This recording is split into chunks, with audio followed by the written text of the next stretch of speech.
O Teatro Principal vestiu as súas mellores galas para coller o pleno de honra no que se entregaban os premios Cidade de Pontevedra, a Víctor Pedreira e a Escola de Xadrez.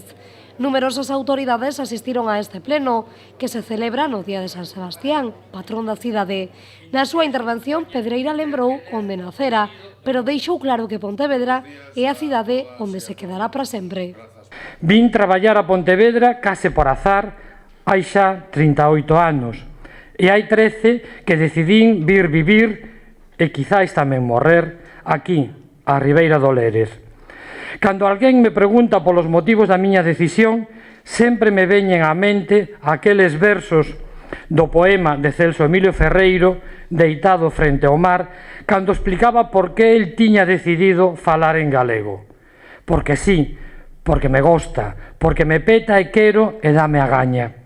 Pois así de sinxelo, porque me gusta esta cidade a que lle debo boa parte do que son e do que aprecio, o meu traballo, os meus amigos, o sosego da miña plácida xubilación, o tempo de lecer do que disfruto agora.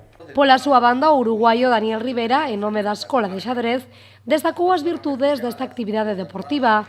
Rivera tamén quixo relatar as actividades solidarias que realizaron dende solidarizarse con Uruguai nas inundacións do 2007 ata participar xunto coa ONG ACNUR na campaña O xadrez cos refugiados. De Fernando Birri, Eduardo Galeano, la utopía está en el horizonte. Camino 2 pasos, ella se aleja 2 pasos y el horizonte se corre 10 pasos más allá. Entonces, ¿para qué sirve la utopía? Para eso, sirve para caminar. Moitas gracias, Escola de Xadrez Pontevedra.